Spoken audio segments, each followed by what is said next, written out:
반갑습니다. 무여입니다. 선빵 클래스 4강을 시작하도록 하겠습니다.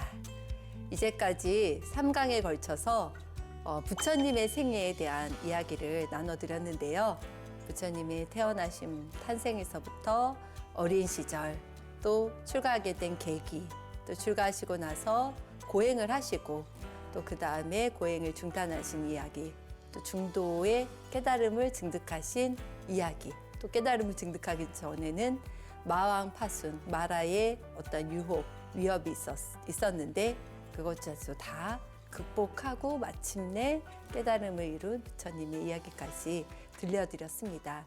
부처님께서 깨달음을 성취하시고 난 다음에 예전에 함께 고행하던 5명의 수행자에게 법의 수레바퀴를 최초로 굴린 이야기, 그게 바로 초전법륜이고, 그때 부처님께서 법을 설하셨기 때문에 불보, 법보, 승보가 탄생할 수 있었어요. 그 제자들이 5명의 수행자들이 부처님의 제자가 됨으로써 또 불보, 법보, 승보의 삼보가 이제 만들어지게, 삼보가 성립되게 된 이야기까지 해드렸고요.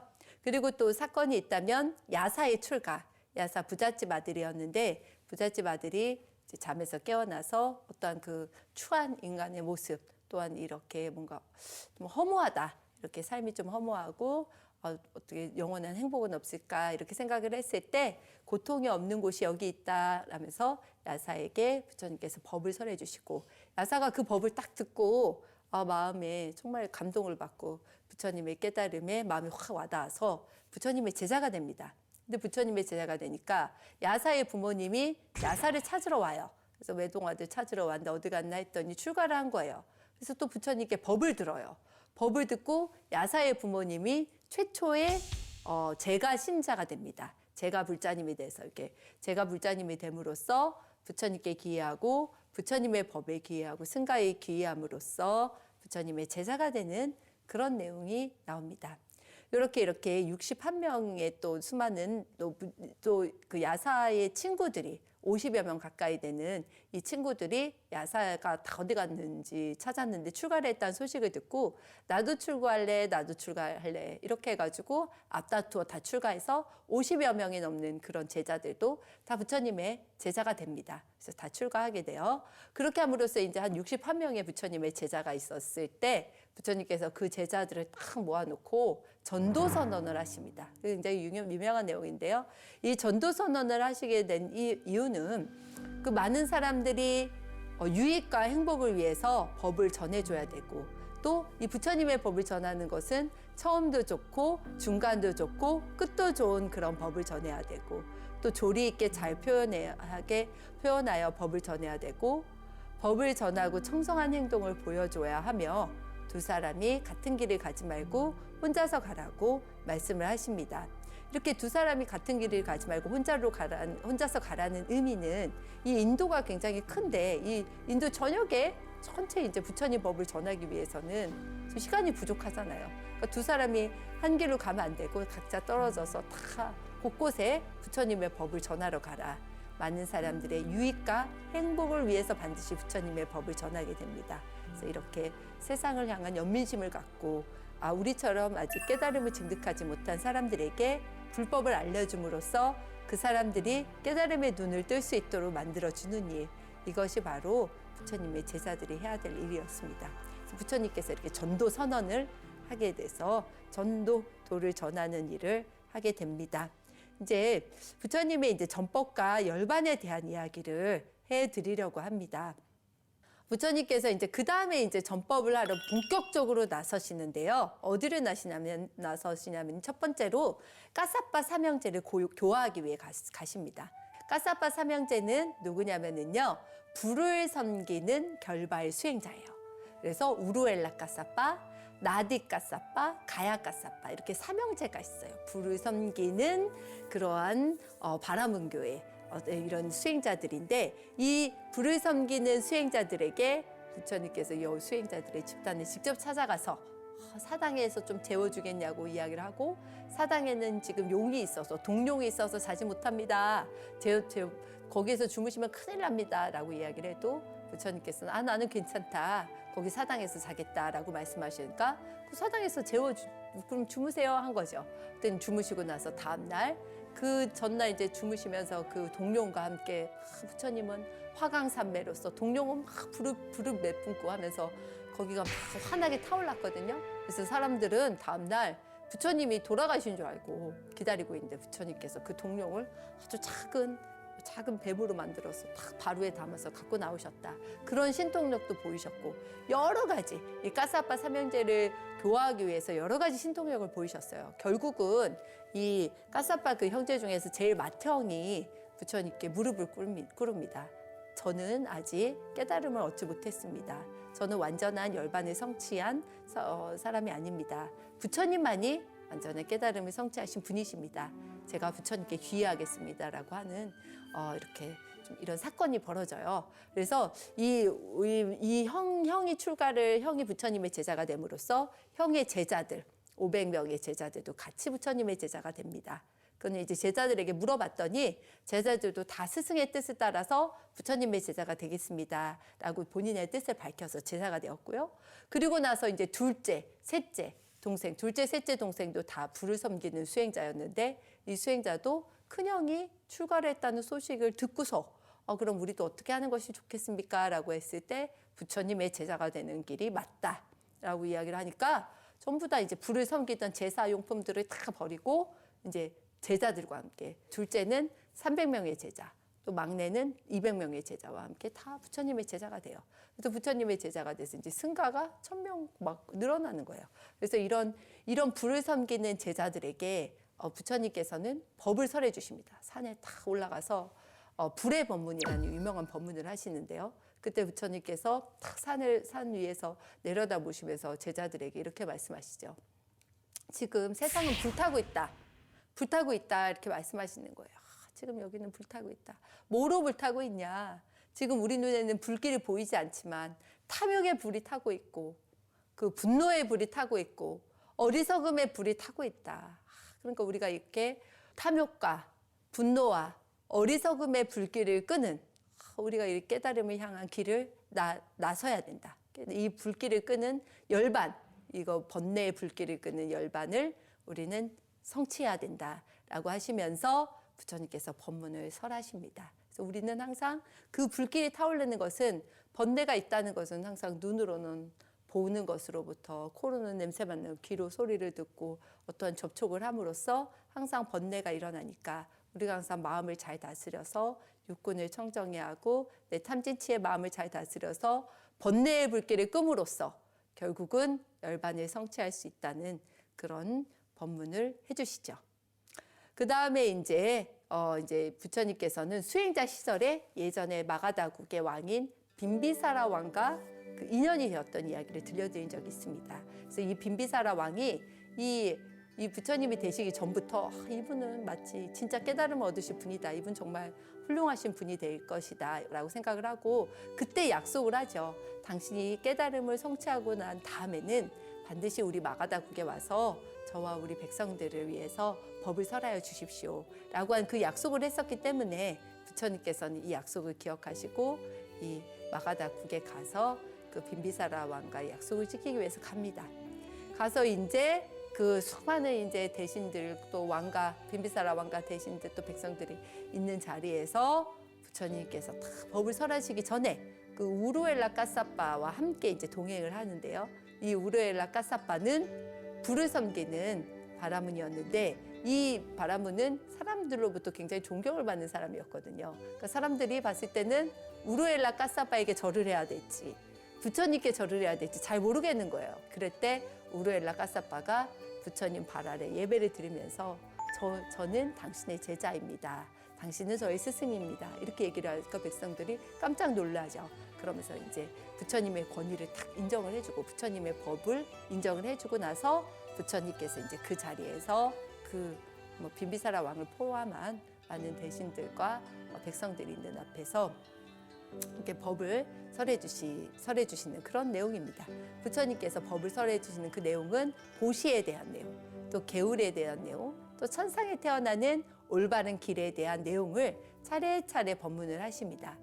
그리고 또 이 법문을 듣는 사람들의 마음이 굉장히 편안하고 조용해졌을 때 그때 비로소 사성제, 4가지 성스러운 진리에 대한 내용까지도 고성제, 집성제, 멸성제, 도성제 이렇게 고통이 생기고 우리가 살아가는 삶이 고통으로 가득 찬데 이 고통의 원인은 집착으로부터 왔고 이 그럼 집착과 번뇌를 제거함으로써 번뇌가 멸한 멸성제를 증득하기 위해서는 도성제, 팔정도의 가르침을 통해서 우리가 깨달음을 증득할 수 있다라고 하는 이 4가지 성스러운 진리를 말씀하시고 이 백성들이 이런 부처님의 법을 듣고 크게 환희하고 빈비사라 왕들을 비롯한 대신들도 그 자리에서 모두 환희심을 내면서 삼보에 대한 믿음이 두터워졌어요. 그래서 다 부처님의 제자가 탁 되면서 이제 그 빈비사라 왕이 생각하기에 나에게 조용한 곳이 있는데 이곳을 부처님의 그 절로 부처님께서 머무실 곳으로 기증을 해야 되겠다라고 한 것이 최초의 사찰입니다.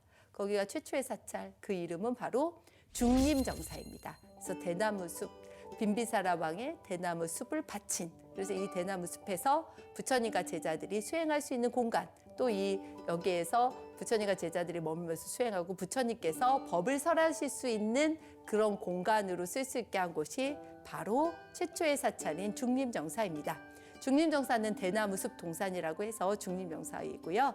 그래서 이것은 초기교단의 그 어떤 성장의 기반이 되었고 최초의 사원이 되었습니다. 그래서 사찰의 입지 조건에 대해서 우리가 생각을 해볼 수가 있는데요. 이때 당시 이제 사찰의 입지 조건이라 그러면 마을에서 너무 멀어도 안 되고 또 너무 가까워도 안 돼요. 너무 멀지도 가깝지도 않은 곳. 너무 멀면 멀어서 가기가 힘들어요. 너무 가까우면 시장 통이죠. 너무 시끄러워서 안 되고. 그리고 오고 가기에 편리해야 돼요. 너무 오지했으면 사람들이 가고 싶어도 부처님을 보고 싶어도 부처님의 법을 들으러 가고 싶어도 오지를 못하는 거예요. 그러니까 어느 정도 편리해야 되고 또 소음이 없고 조용한 곳이어야 됩니다. 왜냐하면 수행처이기 때문에 수행하고 기도하는 곳이기 때문에 거기가 너무 시끄러우면 수행이 잘 안 되겠죠. 그래서 이런 곳, 또 인적이 드문 곳, 인적이 너무 많아서 막 시장같이 너무 번화가 있고 이러면은 수행하기 어렵기 때문에 그렇고 수행하기에 적합한 곳, 이런 곳이 바로 사찰의 입지 조건임을 알 수가 있습니다. 그래서 이렇게 최초의 사찰인 중림정사의 이야기까지 해드렸고요. 그 다음에 이제 사리푸타와 모칼라나의 귀, 부처님께서 가장 사랑하는 부처님의 제자가 있었는데 그때 가장 사랑하는 부처님 제자가 바로 사리푸타와 모칼라나예요.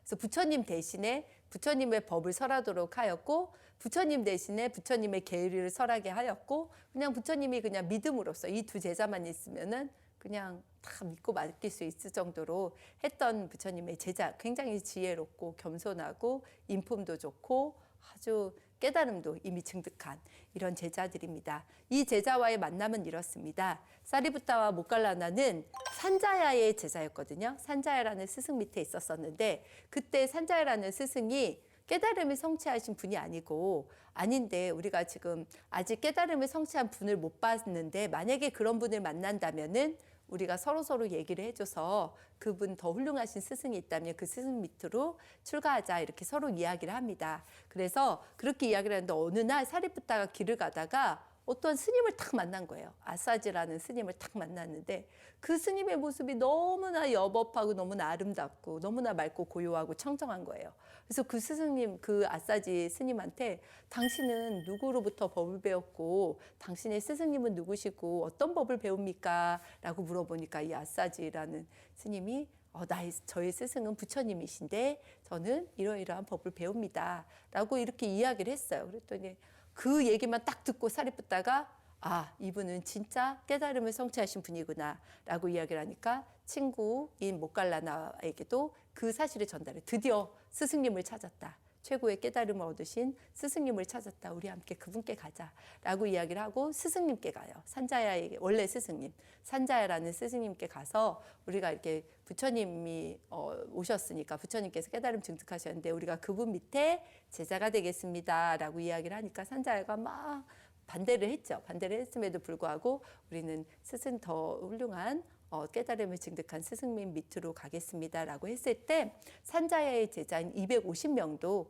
이 사리푸타와 모칼라나와 함께 부처님께 귀의를 합니다. 그래서 그리고 나서 이제 부처님께 와서 사리붓다는 2주 만에 아라한이 됐고 모갈라나는 1주 만에 아라한이 됩니다. 그렇게 빨리 원래 이제 그동안 수행을 했었던 힘이 있었고 또 부처님을 만나서 조금 부처님의 가르침을 듣고 나서 바로 깨달음을 성취한 그런 내용이 나오게 됩니다. 그래서 이렇게 그 전에 있었던 1000명의 제자와 함께 사리푸타 모갈라나의 제자들 또 250명까지 해서 1250명의 대아라한 1250명의 비구상가 굉장히 큰 1000명이 넘는 1250명의 그런 경전에도 많이 등장하는 이러한 부처님의 제자들이 나오게 됩니다. 그리고 이제 부처님의 제자 중에서는 굉장히 또 훌륭한 제자들이 많아요. 그 중에서 이제 부처님의 10대 제자라고 있거든요. 10대 제자는 뭐냐면 부처님의 제자 중에서 이 1250명의 제자들 중에서도 10명의 가장 뛰어난 제자를 10대 제자라고 합니다. 그래서 10이라는 것은 불교에서 10이라고 하면 굉장히 원만수, 완전한 수 이런 거에 좀 비유를 하거든요. 그래서 10대 제자라는 거 진짜 이거 다 여기에 다 각자의 어떠한 재능이나 각자의 역량을 갖추고 있는 그런 각자 또 다른 그런 근기와 성품을 갖고 있는 그런 제자들인데 각자 깨달음을 성취한 기원도 조금씩 다르거든요. 그래서 어떻게 부처님의 최고의 제자들이 됐나 다 각각 이제 능력이 있어요. 첫 번째 이제 사리붓다. 사리불 존자는 지혜제일이에요. 그래서 별명이 지혜제일 사리불 그렇습니다. 사리붓다는 사리불이라고도 하고 지혜제일, 지혜로서는 가장 뛰어나기 때문에 부처님으로부터도 이러한 그 칭찬을 받았었어요.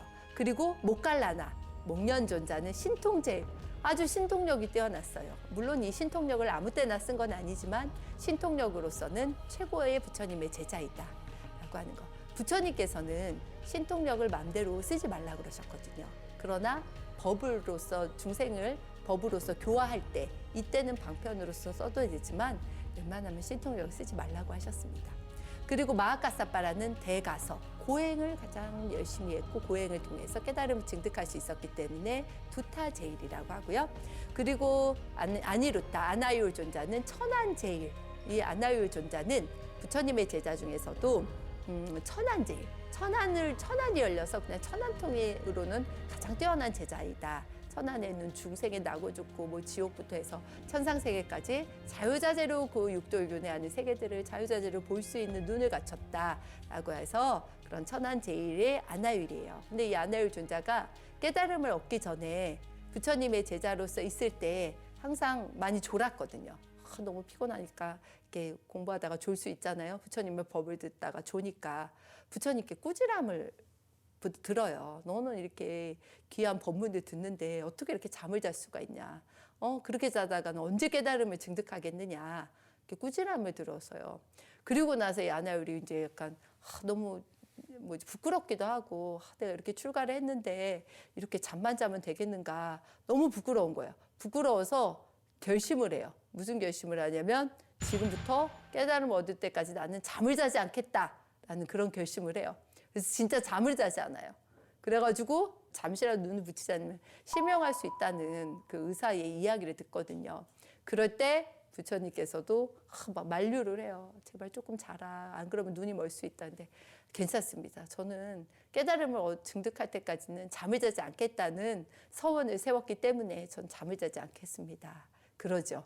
그래서 드디어 실명을 해요. 사실은 실명을 하는데 우리 육신의 눈은 멀지만 육안은 멀지만 그때 깨달음을 증득해요. 천안통이 열리는 거예요.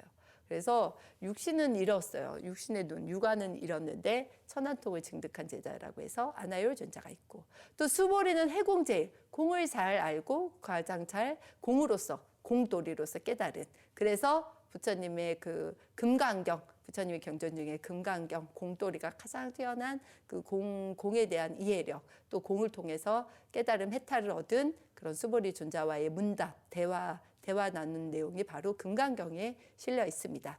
그 다음에 부르나 존자는 설법 제일, 설법을 그렇게 잘한다 그래서 부처님의 제자 중에서 설법을 잘하는 제자는 부르나다라고 부처님께서 인정을 해줄 정도로 그런 제자입니다. 그리고 가전현은 논의제일, 논의를 잘하고 굉장히 명석한 두뇌에 그렇다.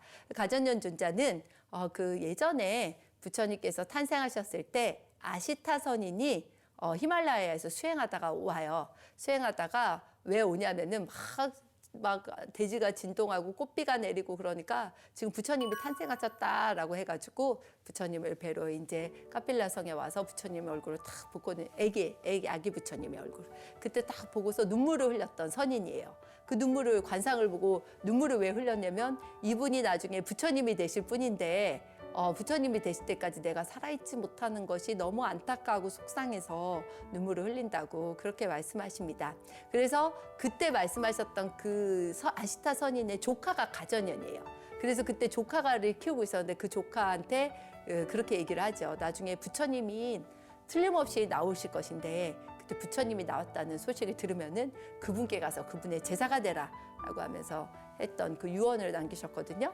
그런데 그 가전연 존자가 바로 아시타 선인의 조카이고 나중에 이렇게 부처님의 제자가 돼서 굉장히 똑똑하고 그 아시타 선인으로부터도 많이 공부하고 배웠었는데 나중에 부처님의 제자가 돼서도 이분과 논의하면은 누구든지 다 질 수밖에 없는 이분 논의 제일이다라고 하는 그런 가전연 존자. 그다음에 우빨리는 누구냐면은요 석가족의 이발사였어요. 왕자들의 이발사였는데 왕자들이 다 출가하는 모습을 보고 같이 출가를 한 거예요. 같이 출가를 해가지고 왜 출가를 했냐면 왕자들도 출가한데 나는 왕자들 머리를 깎는 이박사인데 나는 이렇게 있을 필요가 있나 나도 출가해야 되겠다라고 생각했을 때 그때 같이 출가한 왕자들이 이 우빨리를 먼저 삭발을 해주세요. 그래야 우리보다 더 상석에 있고 우리가 이제 우빨리에게 예를 올릴 수가 있으니까 우리의 교만한 마음을 꺾기 위해서 우빨리를 먼저 그렇게 해주세요라고 이야기를 했던 그런 일화가 있고요. 이 우빨리는 나중에 부처님의 그 결집을 할 때 부처님의 경과 유를 결집을 할 때 그 계율에 있어서는 최고이다. 계율을 잘 알고 잘 지키는 그런 지계제일로서는 우빨리 존자가 최고이다. 그래서 그때 계율을 암송하는 부분은 이 우빨리가 담당을 합니다. 그 다음에 라울라는 부처님의 아들이었죠. 부처님의 아들 라울라는 밀행제일이다. 라울라 존자는 밀행제일, 아주 보이는 행위 아니고 아주 보이지 않는 곳에서 수행을 열심히 하고 은밀하게 수행을 함으로써 깨달음을 성취한 그런 제자 중에 하나인 라울라. 그 다음에 아나는 다문제일. 아난 존자는 부처님을 평생 시봉해요. 평생 시봉한 부처님 옆에서 부처님의 손발이 돼주고 부처님 옆에서 그렇게 부처님과 가장 많이 닮은 부처님의 제자라고도 하죠. 외모도 가장 많이 부처님과 사촌 관계였기도 하지만 그러고서 왜 다문제일이냐면 부처님의 법을 부처님 옆에서 제일 많이 들은 거예요. 제일 많이 듣고 부처님의 시봉을 했기 때문에 제일 옆에서 부처님의 법을 많이 들었고 또 명석한 두뇌를 가지고 있었기 때문에 부처님께서 법을 설하신 것을 다 암기하고 다 외웠어요. 그래서 다문은 많이 듣는다는 뜻인데 많이 들은 것뿐만이 아니고 다 암기했어요. 다 암기하고 다 외워서 나중에 부처님 열반에 드신 후에 경을 결집할 때 이 아난존자가 부처님께서 말씀하신 법을 다 외워서 그 500명의 아라한들 앞에서 다 법을 외운 거를 암송을 하죠. 그래서 그때 당시에는 이제 암송을 함으로써 부처님의 경을 이렇게 암송하는 그런 때가 있었습니다. 그래서 이렇게 부처님의 경을 결집할 때 아난존자 이와 같이 나는 들었다라고 경전이 항상 시작을 하는데 거기에서 나는 아난존자가 들은 그 내용입니다. 그렇게 이제 부처님의 10대 제자에 대한 내용 말씀드렸고요. 이제 그 다음에 이제 수도다나 왕이 이제 드디어 이제 수도다나 왕이 왜 우리는 와서 법을 설해주지 않습니까? 라고 이제 해서 계속 사람을 보내요. 이제 부처님이 되셨는데 우리 궁전에도 와서 법을 설해 주십시오. 라고 했을 때 부처님께서 궁전으로 바로 들어가지 않고 근처에 있는 니그로다 숲으로 가서 탁발을 하고 숲으로 가십니다. 그래서 왕이 그냥 궁에서 기다리는 게 아니고 왕이 밖으로 나오게끔 하고 그 수도다나 왕과 그 샤카족의 암환심을 꺾기 위해서 어떻게 이렇게 숲으로 가는 그 탁발을 먼저 하십니다. 그래서 그런 모습을 보고 또 어떻게 왕족인데 이렇게 할 수가 있냐라고 막 이야기를 할 때 저는 왕족이 아니고 부처님의 종족입니다. 라고 부처님께서 당당하게 말씀하신 내용이 있습니다. 그때 이제 카필라 성에 가서 이제 드디어 이제 석가족들에게 법문을 하시죠. 석가족들에게 법문을 하시니까 석가족들이 다 출가를 하게 돼요. 출가를 하게 됐을 때 그때 당시 이제 난다라는 이제 부처님 이북 동생이 출가를 하는데 이 난다는 결혼식 날 출가를 하거든요. 결혼식 날 부처님이 난다를 데리고 절로 데리고 가는 거죠. 그랬는데 이제 절에 와서 아주 어여쁜 아내를 잊지 못해서 아내 생각이 막 나고 이럴 때 부처님께서 신통력으로서 그 원숭이를, 암 원숭이를 보여줘요. 암 원숭이를 탁 보여주면서 이 원숭이가 더 아름답냐, 지금 너가 두고 온 아내가 더 아름답냐라고 이야기를 해요. 그랬더니 난다가 이거 비교가 안 됩니다. 제 아내가 훨씬 아름답습니다. 이렇게 얘기를 해요. 그랬더니 다시 신통력으로서 천상세계에 데려가서 천녀를 보여줘요. 천녀를 보여주고 다시 질문을 해요. 지금 이 천녀가 아름답냐 아니면 지금 집에 두고 온 아내가 더 아름답냐라고 질문을 하니까 난다가 비교도 할 수 없습니다. 원숭이와 비교한 것처럼 이 천녀가 자기 아내보다 훨씬 아름답습니다. 얘기를 하니까 부처님께서 방편으로서 난다에게 이렇게 열심히 수행하고 하다 보면은 천신 세계에 와서 이렇게 천녀들과 여기 이 많은 아름다운 천녀들과 놀 수 있다. 그러니까 조금만 열심히 수행하자 이렇게 이야기를 해요. 그리고 꼬시는 거죠. 그래서 꼬셔서 난다가 열심히 수행을 합니다. 수행을 해서 결국은 뭐 천녀들과 놀기 위해서 수행하는 것이 아니고 열심히 수행하다 보니까 이제 그런 탐욕도 다 사라지고 모든 번뇌가 다 사라져서 아랑가를 증득한 그런 내용이 나옵니다. 그래서 이렇게 난다의 이야기가 있고 또 라울라는 부처님의 아들이었는데 9살이었거든요. 아까 전에 잠깐 밀행제일이라고 말씀드렸는데 라울라가 9살이었을 때 그 라울라의 어머니인 야소다라가 부처님께 가서 유산해 달라고 해라 시켜요. 그랬더니 이 9살 라울라가 부처님께 가서 부처님 유산을 주십시오 그래요. 아버지 유산을 주십시오. 그랬더니 그 부처님께서 나에겐 법의 유산이 있다. 그래서 머리를 깎여요. 머리를 깎고 사리푸타에게 이렇게 교육시켜라라고 이야기를 합니다.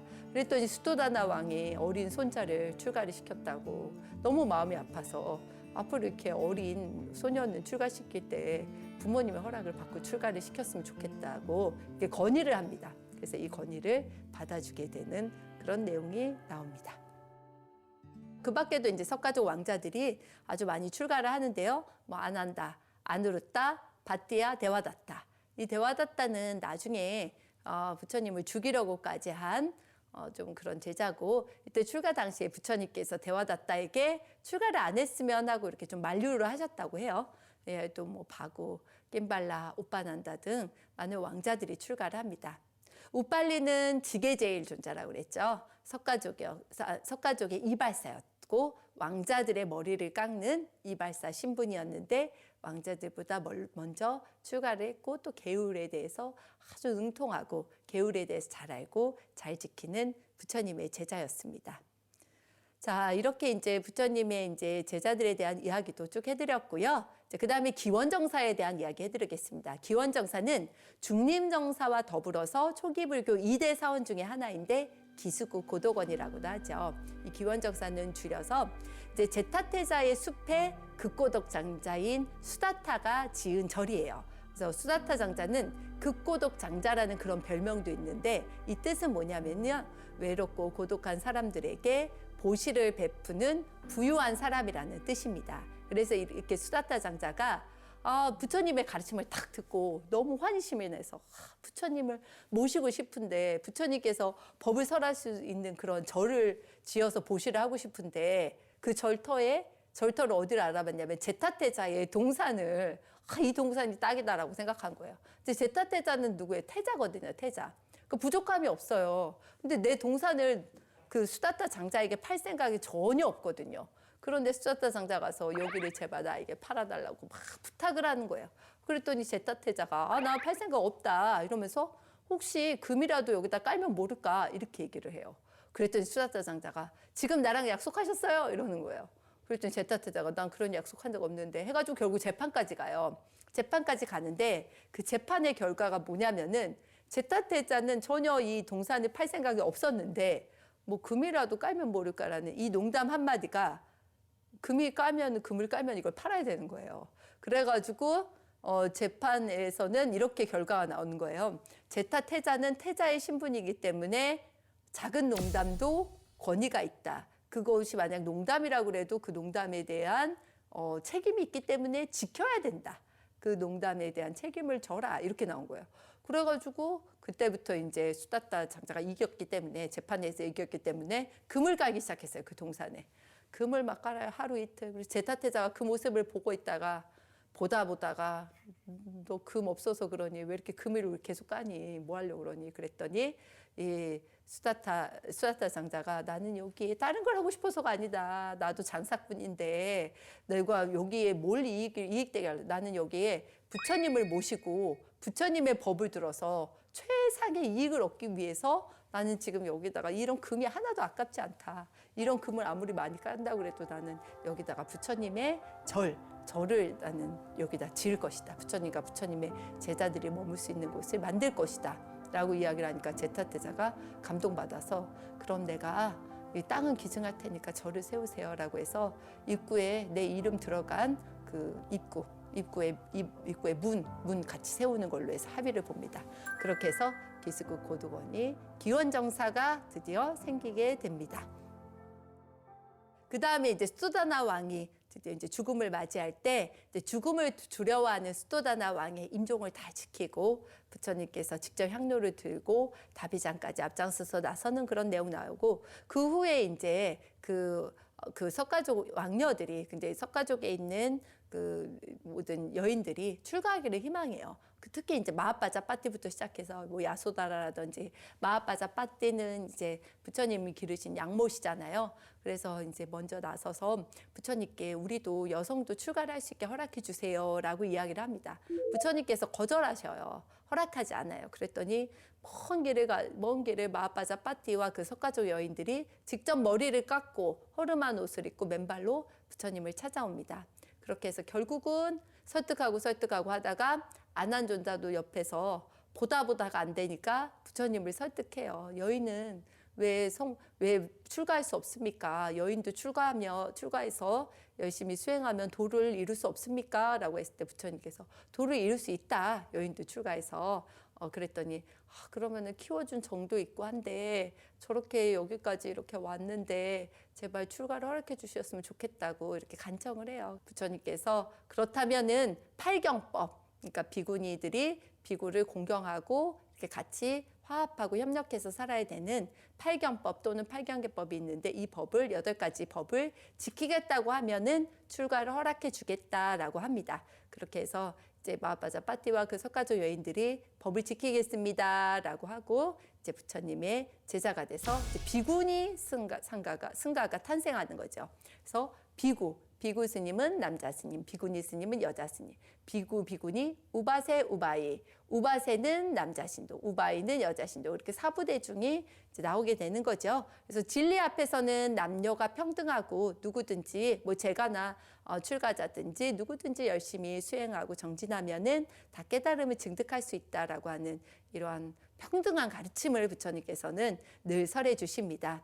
그래서 부처님의 이제 시자는 아난다 존자가 되었고 그때 이제 부처님께서 연세가 좀 드시니까 부처님의 이제 많은 시자들이 있었거든요. 그때 이제 많은 시자들이 있었는데 부처님께서 다 대중을 모아서 지금 나에게는 지금 시자가 없으니까 시자를 뽑아야 된다. 지금 이렇게 이야기를 했을 때 이제 그 전에 있었던 시자들이 부처님 만류에도 혼자서 수행하러 망고숲으로 부처님 놔두고 떠난 제자도 있었고 또 여러 가지 이제 이런 제자들이 있었는데 결국은 아난다 존자가 부처님께서 깨달음 얻으신 후 20년 되던 해에 부처님의 시자가 되었고 25년간의 부처님을 보필하면서 부처님의 법을 가장 많이 들은 다문제일이 되었습니다.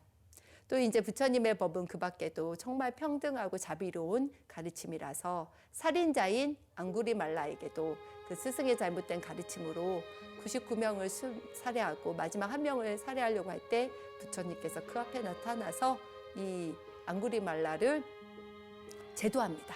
앙구리말라를 그 어리석음의 눈을 뜨게 지혜의 눈을 어리석음에서 벗어나서 지혜의 눈을 뜨게 해줘서 이 극악무도한 자에게도 불성이 있음을 알게 해주고 부처님의 제자가 되어서 깨우침을 얻게 해주는 그러한 내용이 또 나오고요. 그 밖에 또 부처님은 타고난 종족이나 신분 또는 천민들까지도 다 출가해서 부처님의 법 안에서 열심히 수행하면은 불도를 이룰 수 있음을 보여주십니다. 그래서 부처님께서는 이렇게 법을 설하시고 또 설하시고 하셨는데, 부처님 당시에 이제 대화다따는 뭐 부처님과 사촌이라고도 하는데 5가지 신통력을 얻었는데, 이 대화다따는 야심이 있었어요. 야심이 있어서 그 빈비사라 왕의 아들인 아자타사투와 이렇게 결의를 맺어서 부처님을 죽이려고 먹변을 합니다.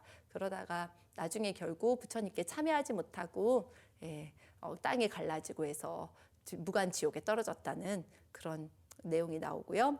그리고 이제 쭉 이제 부처님께서 대화다따의 또 이런 공격을 받고 또 3번이나 부처님을 살해하려고 하고, 부처님께서 이렇게 큰 어떻게 보면은 위기를 많이 겪거든요. 그래서 이때 많이 마음이 좀 안 좋으셨을 거라고 생각은 들지만, 부처님께서는 이 모든 것은 다 인연법, 연기법에 의한 것이다. 다 그냥 우연히 일어나는 일은 없고 다 원인이 있어서 결과가 있는 것이기 때문에 다 연기법적으로 다 받아들여 주셨고, 부처님께서 대화다따를 용서하지 않는 게 아니고 대화다따 스스로 마음을 바꾸지 못하고 악행에서부터 벗어나서 부처님께 참여할 수 있는 기회가 여러 번 있었음에도 불구하고 참여하지 못했기 때문에 이 대화다따에게 허물이 있는 것이죠. 그래서 뭐 그것도 부처님께서는 만류를 많이 하셨지만 부처님의 힘으로도 그 인연은 어떻게 할 수 없었습니다. 자, 그렇게 해서 이제 아자타사투 그 왕자와 대화다따가 결의를 하고, 아자타사투는 이제 또 그 대화다따의 그런 이제 감언이설에 놀아나서 결국은 빈비사라 왕을 죽이고 옥에 가두어서 굶겨 죽이고, 그리고 나서 왕위를 찬탈합니다. 그리고 나서 나중에 아자타사투가 아들을 낳고 나서 굉장히 후회를 많이 해요. 몸도 아프고. 그렇게 해서 나중에 부처님께 참회를 하러 와요. 참회를 하러 와서 결국은 부처님의 제자가 돼서 부처님께 울면서 참회를 하고, 제가 잘못했습니다 라고 해서 부처님께 참회를 하고 부처님의 진실한 또 제자가 돼서 불법에 귀의해서, 그때부터는 죽을 때까지 제가 부처님의 제자로서 불법승에 공양을 올리고 정말 진실하게 잘 살겠습니다 라고 해서 다시 이렇게 태어난 내용, 아자타사투가 참회를 함으로써 다시 태어날 수 있었다. 그래서 부처님의 법은 누구에게나 다 열려 있어서, 그 악한 사람은 뭘 끝까지 악한 게 아니고 악한 사람도 참회를 통해서 선한 사람이 될 수 있죠. 또 선한 사람도 한 생각 잘못되면 악한 사람이 될 수도 있고, 항상 열려 있어요. 열려 있고 항상 변화할 수 있기 때문에 항상 마음을 잘 다스리고 마음을 잘 봐서 악한 일을 했다면은 더 이상 악한 일을 하지 않도록 참회를 통해서 다시 새롭게 태어나서 선한 사람이 되어야 되고, 선한 일을 많이 했다면은 계속 앞으로도 선한 일을 하고 더 공덕을 쌓을 수 있도록 부추겨서 내 마음을 단속을 잘해야 된다. 그리고 또 알게 모르게 지은 죄를 참회하는 것이 바로 부처님의 가르침 안에 있습니다. 그래서 참회를 통해서 새롭게 다시 태어날 수 있음을 아자타사투 왕자의 어떠한 참회를 통해서 볼 수가 있습니다. 자, 그 다음에 이제 부처님께서는 칠불세법을 말씀하셨는데, 이건 뭐냐면은 칠불세법, 7가지의 쇠퇴하지 않는 가르침이에요. 7가지 쇠퇴하지 않는 가르침. 그래서 이렇게 7가지를 잘 지킨다면 어떠한 나라도 부강할 수 있고 승가도 오래오래 잘 존속이 될 수 있다라고 해서 부처님께서 말씀하셨는데요. 이거는 첫 번째는 자주 모여서 회의해야 된다. 자주 모여서 회의해야 된다. 두 번째는 윗사람과 아랫사람이 서로 존중하고 화목해야 된다. 세 번째는 법을 잘 받들고 깨트리지 않아야 한다. 네 번째는 대중통솔력이 있고 경험이 많은 장로 비구를 공경해야 된다. 다섯 번째는 바른 생각을 잘 지키고 공경을 으뜸으로 삼아야 한다. 여섯 번째는 음욕을 여의고 청정한 행을 닦아야 된다. 계율을 잘 지켜야 된다는 말씀이죠. 일곱 번째는 남을 앞세우고 자신은 물러서며 명예와 이익을 탐하지 않아야 된다. 항상 겸손하고 하심해야지 이 승가가 오래오래 존속할 수 있다라고 하는 그런 내용입니다. 그렇게 해서 이제 부처님께서 이제 드디어 이제 부처님께서 쭉 이제 살아오시면서 마지막으로 이제 80세가 가까우실 때 부처님께서 딱 열반을 준비하시는 거죠. 그때 이제 부처님의 마지막 공양 내용이 있어요. 마지막 공양. 마지막 공양은 빠와의 망고나무 동산에서 대장장이 쭌다의 공양입니다. 그래서 이때 이제 쭌다가 공양을 올렸는데 이게 버섯 요리였다고도 하고 뭐 돼지고기 요리였다고도 하는데 뭐 버섯 요리였다고 하는데 이것을 이제 좀 상한 버섯이라고 해요. 정석껏 요리를 해주셨는데 부처님께서 이 공양을 딱 받으시면서 부처님께만 이 공양을 드리고 다른 스님들께는 이 공양을 올리지 말아라. 이 음식을 공양하지 말아라. 라고 말씀을 하시고 부처님께서는 이 공양을 드시고 굉장히 복통, 설사에 좀 시달리셨다고 그래. 몸이 좀 안 좋아지셨어요. 그리고 이제 쭌다가 너무 슬퍼할 것을 염려해서 이 부처님께 올린 이 마지막 공양은 정말 소중하고 귀하고 아름답고 공덕이 많은 공양이다. 그래서 이 공양을 드심으로써 부처님께서 열반에 드실 수 있기 때문에 이 공양은 귀한 공양이다라고 가서 이제 위로를 해주시고 이런 말씀을 해주십니다. 그래서 이렇게 복을 지었기 때문에 쭌다는 아주 많은 복을 받을 것이다라고 이렇게 위안을 해줍니다. 그래서 이렇게 이야기를 했고 또 마지막으로 부처님께서 말씀하신 내용은 또 최고의 공양에 대한 내용을 나누는데 부처님께 막 꽃비를 내리고 공양을 올리고 하는 것보다 최고의 공양은 법을 깨닫는 것. 일체법에 나와 나의 것이 없음을 깨달아서 우리가 깨달음을 증득하는 것이 진짜 최고의 공양이다라고 그렇게 말씀을 하셨습니다. 그래서 부처님께서 3개월 전부터 제자들에게 내가 3개월 후에 그 열반에 들 것이니까 지금부터 나에게 궁금한 점이 있는 사람들은 있는 제자들은 다 나에게 다 물어봐라 라고 이렇게 미리 말씀을 해주시고 부처님께서 이제 열반을 준비하시죠. 이때 이제 아난존자가 울면서 부처님이 이제 열반에 드시면 우리는 무엇에 의지해야 됩니까? 우리는 도대체 어떻게 해야 됩니까? 라고 이렇게 참담한 심정으로 이야기를 할 때 부처님께서 내가 열반에 들더라도 너희들은 법과 깨달음과 또 계율에 의지해서 열심히 수행하고 정진하면 된다. 부처님께서 제정하신 계율과 부처님께서 말씀하신 그 가르침에 의지를 해서 수행 정진하다 보면 누구나 다 깨달음을 증득할 수 있다. 그래서 법에 의지해라 라고 그렇게 말씀을 하시죠. 그래서 자기 자신을 등불로 삼고 등불로 삼아서 밝히고 법을 등불로 삼아서 밝혀라. 그렇게 자등명, 법등명을 부처님께서는 많이 이렇게 강조를 많이 하셨죠. 그래서 우리 자신에 있는 내 내면에 진짜 부처님을 찾아서 진짜 부처님을 등불을 밝히고 법의 등불을 밝히는 것 그런 내용들 이제 말씀을 하시면서 부처님께서 열반에 드십니다. 마지막으로 열반에 드시기 전에는 모든 것은 무상하다, 변화한다.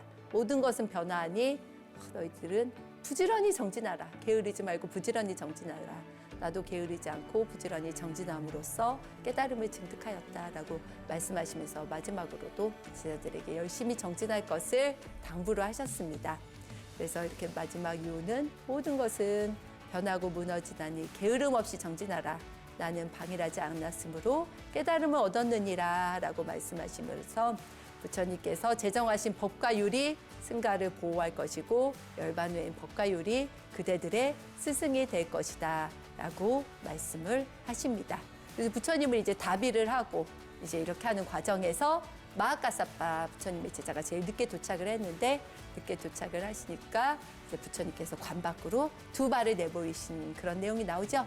그리고 나서 이제 그 후에야 이제 부처님을 다비를 할 수가 있었다. 다비를 하고 나서는 부처님의 사리가 나왔고 그 사리를 8등분으로 해서 각각 이제 갖고 가서 탑을 세웠어요. 사람들이 오가는 곳에 탑을 세움으로써 불사리탑, 부처님의 사리탑을 세우고 부처님께 예경하듯이 그 탑에 예경할 수 있도록 했습니다. 후에 이제 아소카 왕 때 사리를 다시 배분해서 인도 전역에 탑을 세웠습니다. 그렇게 해서 이제 부처님의 이제 가르침을 부처님께서 마지막으로 이제 편안하게 꾸시나가라 해서 열반에 드시는 그 열반에 드시고 후에 최초의 경전을 결집하는데 그것이 바로 라자가야 칠어쿨에서 부처님께서 열반에 드신 3개월 후에 마하카사파가 주도를 하고 우빨리는 지계제일이기 때문에 유를 외우고 아난다는 다문제일이기 때문에 법을 외우고 이렇게 암송을 해서 이렇게 경전을 결집한 내용을 끝으로 부처님의 생애를 마무리할까 합니다.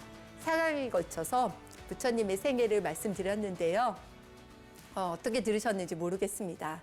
우리가 부처님의 생애를 통해서 우리가 인간 붓다에 어떤 그런 모습도 볼 수가 있었고 우리 사람으로 우리와 같은 모습으로 이렇게 오셨는데 마지막 깨달음을 성취하시고 많은 법을 전하시고 지금도 그 법이 불기 2569년 부처님의 열반에 드신 지가 벌써 2569년인데 지금까지도 부처님의 법이 이어져서 많은 사람들의 마음을 밝히고 있습니다. 우리도 부처님 따라서 열심히 수행하고 정진합시다. 이제까지 선빵 클래스 4강 시청해주신 여러분께 진심으로 감사드립니다. 항상 건강하시고 행복하시기를 기원드리겠습니다. 감사합니다.